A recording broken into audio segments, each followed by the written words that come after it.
एकूण किती भारतीय अडकलेले आहेत त्याबाबतची काही आकडेवारी माझ्याकडे नाही. ती सरकारकडे असायला पाहिजे.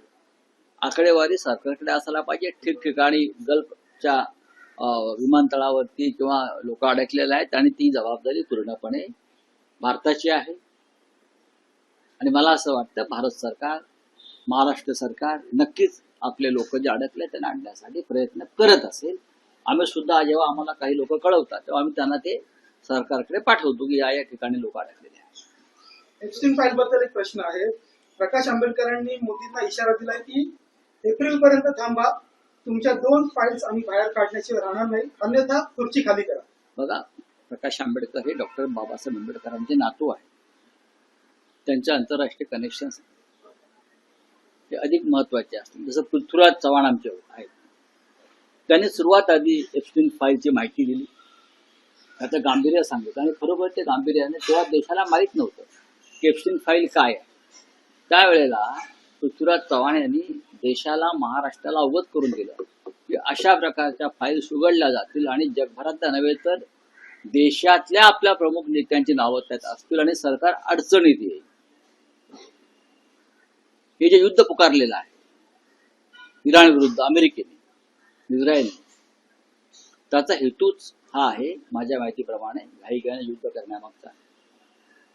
एप्स्टीन फाईल वरचं लक्ष लोकांचं चर्चा बंद व्हावी, कारण अत्यंत गंभीर स्वरूपाची त्याच्यामध्ये माहिती असल्याची माहिती बाहेर येते. त्याच्यामुळे ह्या सगळ्यावरचं लक्ष उडावं आणि युद्धावर चर्चा करावं आणि एप्स्टीन फाईल विसरून जावं, यासाठी काही राष्ट्रप्रमुखांनी एकत्र येऊन हा युद्धाचा वार उडवला हे स्पष्ट दिसतं. एप्स्टीन फाईलमध्ये बिल गेट्सचं पण नाव होतं आणि बिल गेट्सशी करार करण्यासंदर्भात काही देशांचे जे काही मतभेद होते. आता असं कळतं आहे की याच बिल गेट्सना मोठे करार किंवा मोठा बिझनेस मिळालेला आहे या सगळ्या युद्धानंतर. 8 दिवसात हे सगळं प्रकरण संपलेलं. भारताविषयी म्हणताय का आपण? ते भारतामध्येही आहे, काही ठिकाणी भारतामध्ये तर त्यांना भाषण करण्यास मनाई करणार. प्रश्न असा आहे, मी मगाशीच सांगितलं की एप्स्टीन फाईल ज्या पद्धतीने समोर आल्या, जगभरातली नावं समोर आली नेत्यांची, ट्रम्प पासून भारतातल्या राज्यकर्त्यांची आणि राजकारण्यांची, इस्रायलचे काही प्रमुख लोक आले, याच्यावरची चर्चा थांबावी, लोकांचं लक्ष दुसरीकडे वळावं म्हणून काही राष्ट्रप्रमुखांनी, काही पंतप्रधानांनी एकत्र येऊन हा इस्रायल, इराण, अमेरिका हा युद्धाचा डाव रचला का अशी आता शंका यायला. राहुल गांधी या विषयावर म्हणतो आहे की या सगळ्या विषयावर अजूनही देशाचे पंतप्रधान नरेंद्र मोदी यांनी सरकारची भूमिका मांडलेली आहे की हे जे युद्ध सुरू आहे त्यावर नेमकी भारताची भूमिका काय, असं राहुल गांधीही म्हणतात आणि सोनिया गांधींनी तसं पत्र लिहिलं. काँग्रेस हा या देशातला प्रमुख विरोधी पक्ष आहे. काँग्रेसने अनेक वर्ष या देशावर राज्य केले. आंतरराष्ट्रीय राजकारणामध्ये अजूनही काँग्रेसला तितकंच महत्व आहे, कदाचित ते नरेंद्र मोदींपेक्षा जास्त असेल. आणि या युद्धासंदर्भात भारतानं भूमिका मांडणं आवश्यक आहे. हे मी मगाशी सांगितलं. एका राष्ट्रप्रमुखाची हत्या होते इराण सारख्या देशाच्या आणि भारताकडून साधी शोकसंवेदना व्यक्त केली जात नाही. मी मगाशी सांगितलं आपल्याला की पाकिस्तानचे राष्ट्रपतींची हत्या झाली, पाकिस्तानच्या पंतप्रधानांची हत्या होते, तेव्हाही भारत शोक व्यक्त करतो आणि त्यांच्या अंत्यसंस्कारामध्ये भारत सामील होतो अनेकदा. मग इराणच्या बाबतीमध्ये असं काय आहे की इराण देशाचा आपला मित्र असताना, त्याच्या राष्ट्रपतीची हत्या झालेली असताना तुम्ही साधी शोकसंवेदना व्यक्त करायला घाबरताय, हाच एक मुद्दा आहे. बाकी कोणी काय करावा त्यांचा प्रश्न. पंडित नेहरूंचं जे आंतरराष्ट्रीय का परराष्ट्रीय धोरण होतं तटस्थतेचं, ते मातीमोल झालेलं आहे आणि भारताचं सरकार, भारताचे पंतप्रधान अमेरिका आणि इस्रायलच्या हातची कठपुतळी झालेली आहे. हे ह्या सगळ्या घडामोडीत स्पष्ट दिसतंय. असं काय कारण आहे की ज्याच्यामुळे प्रधानमंत्री इराणच्या राष्ट्रपतींच्या हत्येचा शोक व्यक्त करू शकले नाही? कोण त्यांना ब्लॅकमेल करताय, कोणाकडे काय कुठली फाईल आहे, कोणाकडे अजून काय आहे, अशा चर्चा जगभरात सुरू आहे. त्यापेक्षा देशामध्ये अनेक शत्रू, जगामध्ये अनेक शत्रू राष्ट्रांच्या संदर्भामध्ये आम्ही शोक व्यक्त केलेला आहे जगभरात. पाकिस्तान असेल किंवा अन्य असतील, चीन असेल, तिकडल्या जेव्हा त्यांच्या नेत्यांचा मृत्यू झाला तेव्हाही आम्ही शोक व्यक्त केले. ही एक परंपरा आहे, हा एक शिष्टाचार. नाही पण ट्रम्प असं म्हणतायत की भारत पाकिस्तान युद्ध 4 दिवसात थांबवण्याचं श्रेय घेणारे ट्रम्प असं म्हणतायत की हे युद्ध साधारण 4 ते 5 आठवडे चालतं. त्याहीपेक्षा जास्त झालं. अमेरिकेला किंवा रशियाला अफगाणिस्तान बरोबर सुद्धा युद्ध करता आलं नाही शेवटपर्यंत आणि त्यांना तिथून गाशा गुंडाळावा लागला. अमेरिकेला व्हिएतनाम मधून पळ काढावा लागला. लक्षात घ्या, तुम्हाला मी सांगतोय, अमेरिकेला व्हिएतनाम मधून सुद्धा पळावं लागलं शेवटी, सगळं टाकून त्यांचं सामान. अफगाणिस्तान मधून पळावं लागलं. इराण या सगळ्यांपेक्षा एक झुंजार राष्ट्र आहे. त्याच्यामुळे आता कदाचित प्रेसिडेंट ट्रम्प यांना वाटत असेल की आपण चुकलो, कोणाच्या तरी सल्ल्यावरून आपण हा हल्ला केला. पण सगळ्यात जास्त नुकसान होताना मला इस्रायल आणि अमेरिकेचं दिसतंय. कोणाच्या सल्ल्यावरून केला असेल आपलं सांग. नहीं पर जी राष्ट्र कहा है कि ये युद्ध 4 से 5 हफ्ता चलेगा. ये युद्ध जो है ईरान के साथ, जो ईरान पर जो युद्ध थोपा है, वो 4-5 हफ्ते नहीं, 1 साल तक भी चल सकता है, उससे ज्यादा भी चल सकता है. ईरान की जनता जो है, मुझे मालूम है, मैंने इतिहास का विद्यार्थी रहा हूं मैं. ईरान की जो कौम है वो लड़ने वाली कौम, वो पीछे नहीं हटेगी. और जब तक उनके पास जान है तब तक वो लड़ते रहेंगे. इस प्रकार की वो कौम है, इस प्रकार के वो लोग हैं. तो मुझे लगता है ये युद्ध जो है पूरे विश्व में उसकी चिंगारी, उसकी आग भड़क जाएगी और उसका खामियाजा सबको भुगतना पड़ेगा. और उसके लिए प्रेसिडेंट ट्रम्प, इजराइल के प्रधानमंत्री नेतन्याहू और हिंदुस्तान के प्रधानमंत्री मोदी जिम्मेदार है. शोक नहीं दिया, शोक नहीं जताई. देखिए, देना चाहिए, ये एक शिष्टाचार है. जब किसी संप्रभु राष्ट्र के, इंडिपेंडेंट राष्ट्र के सुप्रीम लीडर की हत्या होती है या उनकी मौत होती है, तो हमको शोक संवेदना व्यक्त करनी चाहिए. ये शिष्टाचार है. हमारे बहुत से शत्रु राष्ट्र हैं, चाहे चाइना हो, चाहे पाकिस्तान हो, वहां इस प्रकार से किसी प्रमुख नेता की मौत होती है, मृत्यु होती है, तब भी हमने हमारे तरफ से शोक संवेदना व्यक्त की है. चाहे बेनजीर भुट्टो हो, चाहे जियाउल हक हो, चाहे बैरिस्टर जिन्ना थे उस वक्त. हाँ, पाकिस्तान में जब लोग मरते हैं, बड़े नेता जाते हैं, तो वहां हम शोक व्यक्त करते हैं, चीन में करते हैं. तो ईरान जो हमेशा हमारा एक मित्र राष्ट्र रहा है, उनके सुप्रीम लीडर की मौत होती है और हम शोक संवेदना तक व्यक्त नहीं करते. ये क्या बात, किस लिए? भारत की विदेश नीति क्या रहेगी? क्या खेलते वक्त भारत की कोई विदेश नीति नहीं है. भारत की एक विदेश नीति पंडित नेहरू, इंदिरा गांधी, लाल बहादुर शास्त्री के जमाने में जरूर रही है और पूरा विश्व हमारे विदेश नीति का रिस्पेक्ट, सम्मान भी करता था. आज हमको कोई विदेश नीति नहीं है. देश भर में, विश्व भर में जो गुंडों का राज चल रहा है, उस गुंडा राज के हम एक मेंबर बन गए. सर, तेल का भाव जो आसमान छू देगा तो विदेश नीति काम नहीं करेगी. हाँ, तो जय श्री राम बोलिए ना. मोदी जी का जो मंत्र है ना, जय श्री राम बोल लीजिए, तेल का भाव कम हो जाएगा, अनाज मिल जाएगा, रोजगार मिल जाएगा. नाही पण रावसाहेब, जी राष्ट्र अमेरिका किंवा इस्रायलला पाठिंबा देणार नाही, त्यांना मोठ्या नुकसानाला सामोरे जावं लागेल. Right. उदाहरण आता असं आहे की स्पेननं आपला लष्करी तळ बऱ्याच अमेरिकेला वापरू दिलेला राष्ट्रांनी- नाही आणि ट्रम्प यांनी भूमिका जाहीर केलेली आहे की त्यांच्याशी आम्ही संबंध तोडतो आहोत. नाही, इव्हन ब्रिटनचं गव्हर्नमेंटने सुद्धा नकार दिलेला आहे. ब्रिटन गव्हर्नमेंट, आशियातला नव्हे तर युरोपमधल्या अनेक राष्ट्रांनी आता नकार दिला आणि भविष्यामध्ये लवकरच आखातातील अनेक राष्ट्र जिथे अमेरिकेचे युद्ध तळ आहेत किंवा सैनिक तळ आहेत, ते सुद्धा या युद्धातून माघार घेतील. धन्यवाद. रावसाहेब, एक विषय आहे की मी राज्यसभेत याच्यावर बोललोय मगाशी. काय म्हणजे सविस्तर बोललोय. उद्या 5 तारीख आहे. उद्या अर्ज भरण्याचा महत्वाचा दिवस आहे, उमेदवारी अर्ज दाखल करण्याचा. उद्यापर्यंत तुम्हाला निर्णय घ्यावेच लागतील. महाविकास आघाडी म्हणून आम्ही एकत्र आहोत. सगळे एकमेकांशी चर्चा झालेल्या आहेत. काल श्री जयंतराव पाटील आणि सुप्रियाताई सुळे मातोश्री येऊन त्यांनी उद्धवजी ठाकरे पक्षप्रमुख आमचे शिवसेनेचे त्यांच्याशी सविस्तर चर्चा केलेली आहे. पण कोणताही एक पक्ष स्वतंत्रपणे निर्णय जाहीर करू शकणार नाही. 3 पक्षांचा निर्णय एकत्र जाहीर केला. नाही, पण राऊतसाहेब, ज्या काल जयंत पाटील आणि सुप्रिया सुळे येऊन उद्धव ठाकरेंना भेटतात आणि अगदी 5 मिनिटात आदित्य ठाकरेंचे ट्विट येतं की कोणताही अंतिम निर्णय झालेला नाही, आम्ही एकत्रित बसून चर्चा करू. ठीक आहे, बरोबर बोलले ते बरोबर बोलले. ते चुकीचं काय बोलले? तर तुम्हाला एवढं चिंता वाटण्याचं कारण? नाही, म्हणजे आदित्य ठाकरे अजूनही शिवसेना उद्धव बाळासाहेब ठाकरे पक्षाचा दावा या जागेवरचा सोडायला तयार नाही. अगदी एनसीपीचे सर्व मोठे नेते येऊन उद्धव ठाकरेंना भेटतायत तरी. हो, पण आदित्य ठाकरेंचं चूक काय मला सांगा. त्यांनी फार चांगली भूमिका मांडली. ते पक्षासाठी फाईट करतात, चांगली गोष्ट आहे, त्यांचं कौतुक आहे.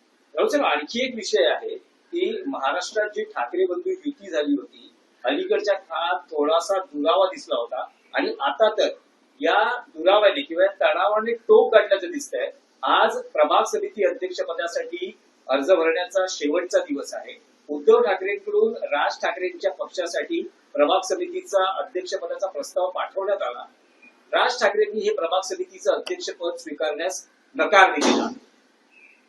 त्यामागचं कारण असं म्हटलं जातं की स्वीकृत नगरसेवक पद जे उद्धव ठाकरेंनी आपल्या कोट्यातलं मनसेला देणं अपेक्षित होतं, जे मिळालं नाही.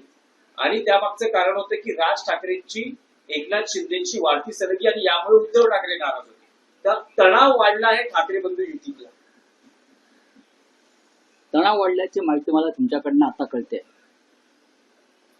असं असेल तर नक्कीच आम्ही सगळे जाऊन राज ठाकरे यांची भेट घेऊ, त्यांच्याशी चर्चा करू, त्यांच्याशी बोलू. आणि मी तर नेहमीच जातो. उद्धवजीही जातील, राज ठाकरे येतील. एवढं तुम्ही ताणू नका. मीडियाला हवंय म्हणून हा विषय फार ताणू नये. आम्ही एकत्रच आहोत. राज्यसभा ठीक आहे. Ready roll.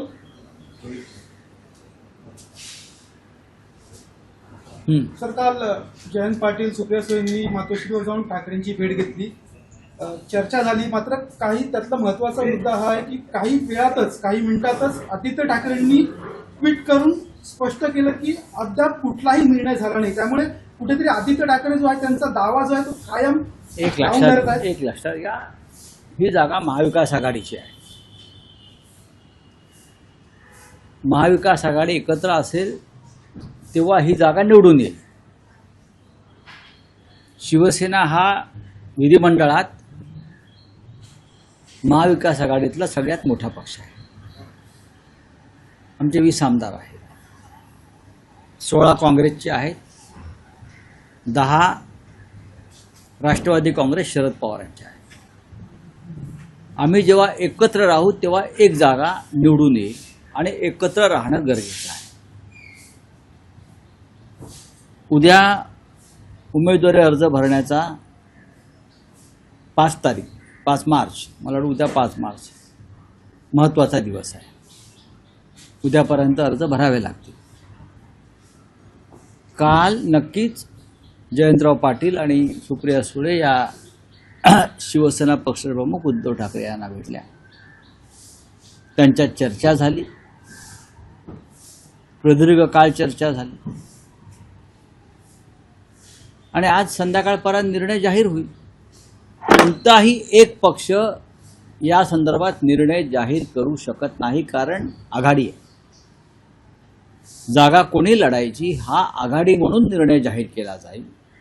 आम्ही काही सांगितले तर काँग्रेस पक्ष नाराज होईल. काँग्रेसने परस्पर जाहीर केलं तर आम्ही विचारू तुम्ही कसं काय जाहीर करता परस्पर काय. चर्चा संपलेल्या आहेत, चर्चा झालेल्या आहेत.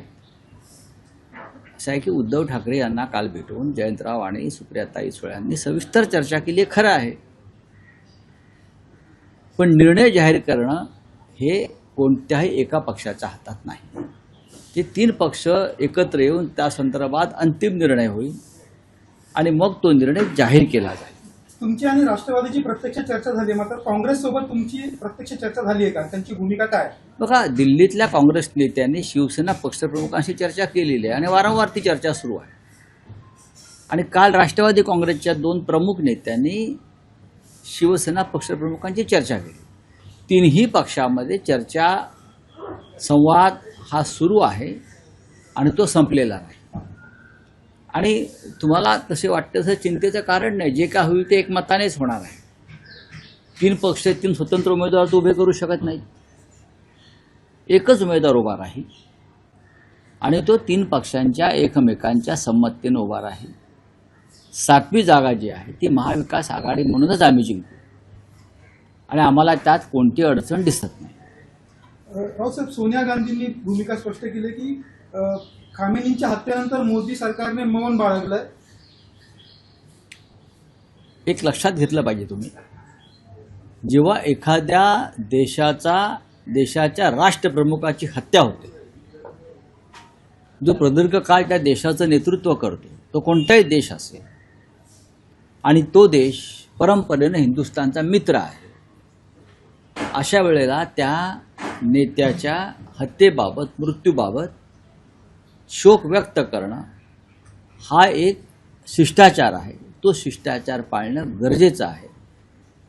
या युद्ध काळामध्ये देशाचे प्रधानमंत्री नेतन्याहूंना फोन करतात, जॉर्डनच्या राजाला फोन करतात, बरोबर ना.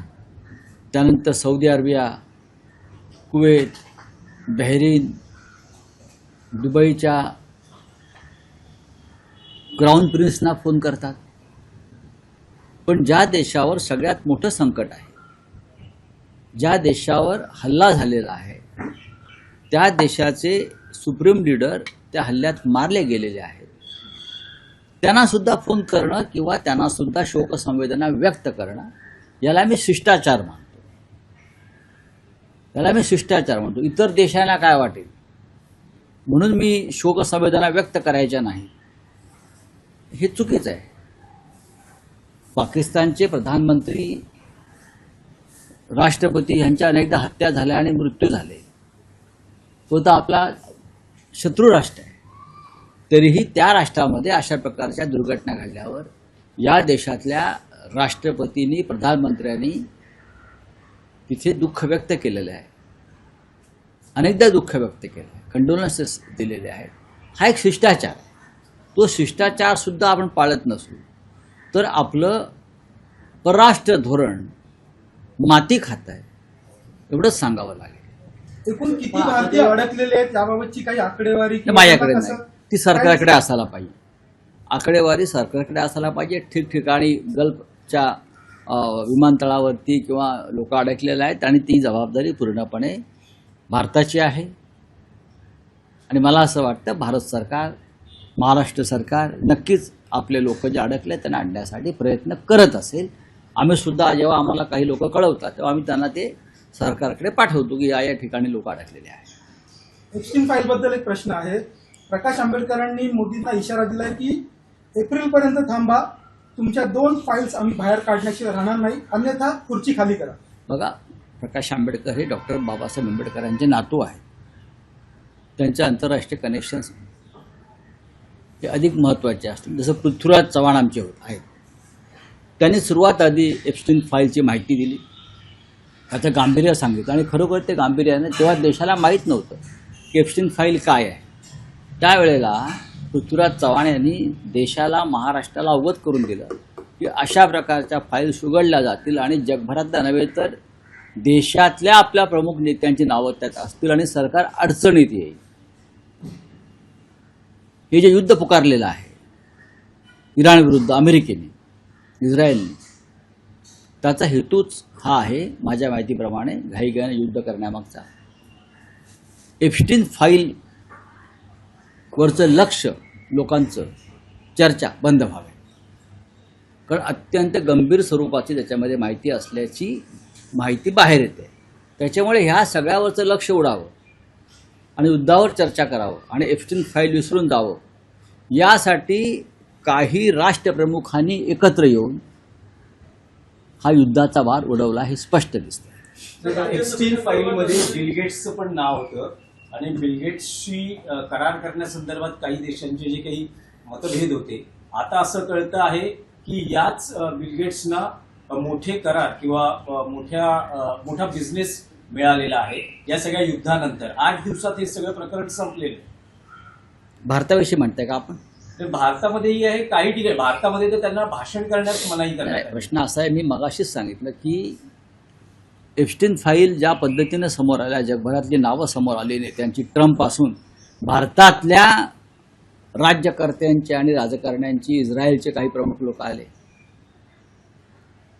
ह्याच्यावरची चर्चा थांबावी, लोकांचं लक्ष दुसरीकडे वळावं म्हणून काही राष्ट्रप्रमुखांनी, काही पंतप्रधानांनी एकत्र येऊन हा इस्रायल, इराण, अमेरिका हा युद्धाचा डाव रचला का, अशी आता शंका यायला लागली. पण राहुल गांधी या विषयावर म्हणताय की या सगळ्या विषयावर अजूनही देशाचे पंतप्रधान नरेंद्र मोदी यांनी सरकारची भूमिका मांडलेली नाही की हे जे युद्ध सुरू आहे त्यावर नेमकी भारताची भूमिका काय, असं राहुल गांधीही म्हणतात आणि सोनिया गांधींनी तसं पत्र लिहिलं. काँग्रेस हा या देशातला प्रमुख विरोधी पक्ष आहे. काँग्रेसने अनेक वर्ष या देशावर राज्य केलेलं आहे. आंतरराष्ट्रीय राजकारणामध्ये अजूनही काँग्रेसला तितकंच महत्त्व आहे, कदाचित ते नरेंद्र मोदींपेक्षा जास्त असेल. आणि या युद्धासंदर्भात भारतानं भूमिका मांडणं आवश्यक आहे, हे मी मगाशी सांगितलेलं आहे. एका राष्ट्रप्रमुखाची हत्या होते इराणसारख्या देशाच्या आणि भारताकडून साधी शोकसंवेदना व्यक्त केली जात नाही. मी मगाशी सांगितलं आपल्याला की पाकिस्तानचे राष्ट्रपतींची हत्या झाली, पाकिस्तानच्या पंतप्रधानांची हत्या होते, तेव्हाही भारत शोक व्यक्त करतो आणि त्यांच्या अंत्यसंस्कारामध्ये भारत सामील होतो अनेकदा. मग इराणच्या बाबतीमध्ये असं काय आहे की इराण देशाचा आपला मित्र असताना, त्याच्या राष्ट्रपतीची हत्या झालेली असताना तुम्ही साधी शोकसंवेदना व्यक्त करायला घाबरताय, हाच एक मुद्दा आहे. बाकी कोणी काय करावा त्यांचा प्रश्न. पंडित नेहरूंचं जे आंतरराष्ट्रीय का परराष्ट्रीय धोरण होतं तटस्थतेचं, ते मातीमोल झालेलं आहे आणि भारताचं सरकार, भारताचे पंतप्रधान अमेरिका आणि इस्रायलच्या हातची कठपुतळी झालेली आहे, हे ह्या सगळ्या घडामोडीत स्पष्ट दिसतंय. असं काय कारण आहे की ज्याच्यामुळे प्रधानमंत्री इराणच्या राष्ट्रपतींच्या हत्येचा शोक व्यक्त करू शकले नाही?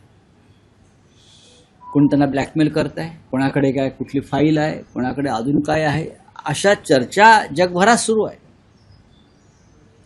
नपेक्षा देशामध्ये अनेक शत्रू, जगामध्ये अनेक शत्रू राष्ट्रांच्या संदर्भामध्ये आम्ही शोक व्यक्त केलेला आहे जगभरात. पाकिस्तान असेल किंवा अन्य असतील, चीन असेल, तिकडल्या जेव्हा त्यांच्या नेत्यांचा मृत्यू झाला तेव्हाही आम्ही शोक व्यक्त केलेला आहे. ही एक परंपरा आहे, हा एक शिष्टाचार आहे. नाही, पण ट्रम्प असं म्हणतायत की भारत पाकिस्तान युद्ध 4 दिवसात थांबवण्याचं श्रेय घेणारे ट्रम्प असं म्हणतायत की हे युद्ध साधारण 4 ते 5 आठवडे चालेल. त्याहीपेक्षा जास्त चालेल. अमेरिकेला किंवा रशियाला अफगाणिस्तानबरोबर सुद्धा युद्ध करता आलं नाही शेवटपर्यंत आणि त्यांना तिथून गाशा गुंडाळावा लागला. अमेरिकेला व्हिएतनाममधून पळ काढावा लागला. लक्षात घ्या, तुम्हाला मी सांगतोय, अमेरिकेला व्हिएतनाममधून सुद्धा पळावं लागलं शेवटी, सगळं टाकून त्यांचं सामान. अफगाणिस्तानमधून पळावं लागलं. इराण या सगळ्यांपेक्षा एक झुंजार राष्ट्र आहे. त्याच्यामुळे आता कदाचित प्रेसिडेंट ट्रम्प यांना वाटत असेल की आपण चुकलो, कोणाच्या तरी सल्ल्यावरून आपण हा हल्ला केला. पण या सगळ्यात जास्त नुकसान होताना मला इस्रायल आणि अमेरिकेचं दिसतंय. कोणाच्या सल्ल्यावरून केला असेल आपलं संशय? नाही, पण जी राष्ट्र कहा है कि ये युद्ध 4 से 5 हफ्ता चलेगा. ये युद्ध जो है ईरान के साथ, जो ईरान पर जो युद्ध थोपा है, वो 4-5 हफ्ते नहीं, 1 साल तक भी चल सकता है, उससे ज़्यादा भी चल सकता है.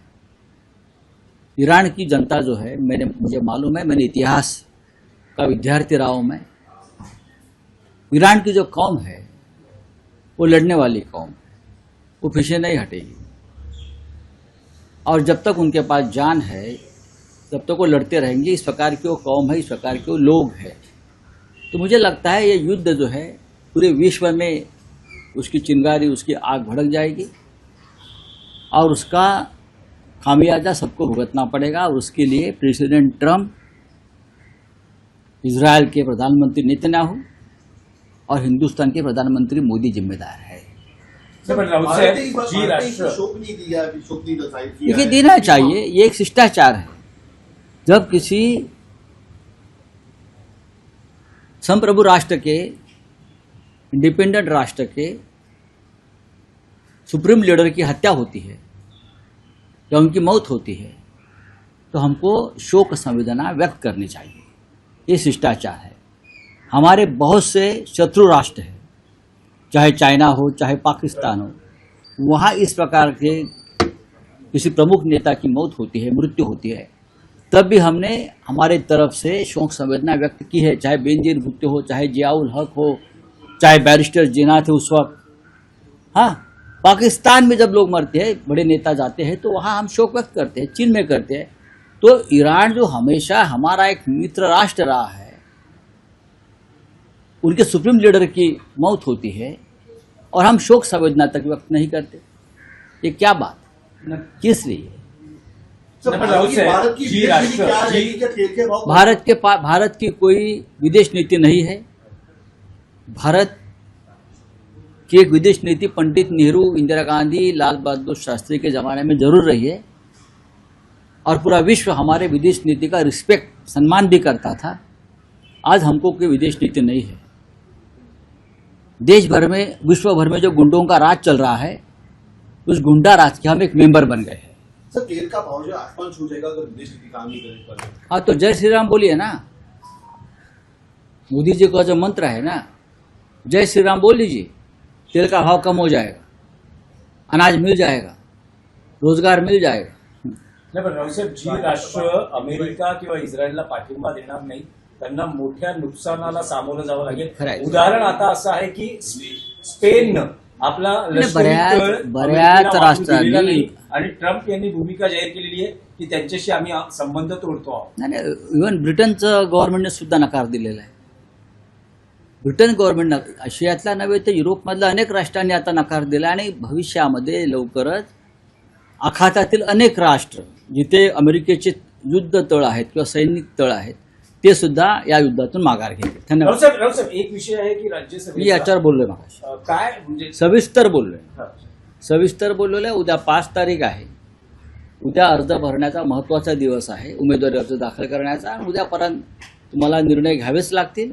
महाविकास आघाडी म्हणून आम्ही एकत्र आहोत, सगळे एकमेकांशी चर्चा झालेल्या आहेत।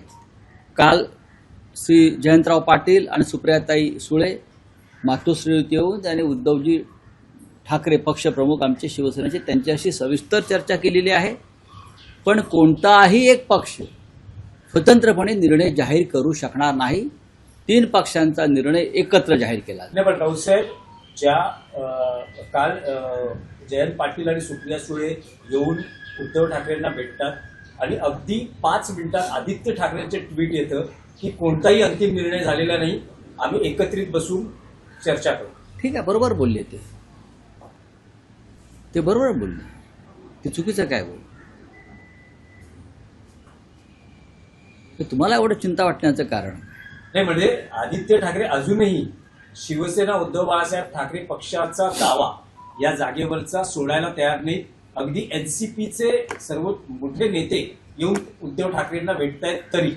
हो, पण आदित्य ठाकरेंचं चूक काय मला सांगा ना। त्यांनी फार चांगली भूमिका मांडलेली आहे, ते पक्षासाठी फाईट करतायत, चांगली गोष्ट आहे, त्यांचं कौतुक आहे। रावसाहेब, आणखी एक विषय आहे की महाराष्ट्रात जी ठाकरे बंधू युती झाली होती, अलीकडच्या काळात थोडासा दुरावा दिसला होता आणि आता तर या दुराव्याने किंवा तणावाने टोक गाठल्याचं दिसतंय। आज प्रभाग समिती अध्यक्षपदासाठी अर्ज भरण्याचा शेवटचा दिवस आहे। उद्धव ठाकरेंकडून राज ठाकरेंच्या पक्षासाठी प्रभाग समितीचा अध्यक्षपदाचा प्रस्ताव पाठवण्यात आला। राज ठाकरेंनी हे प्रभाग समितीचं अध्यक्षपद स्वीकारण्यास नकार दिलेला आहे।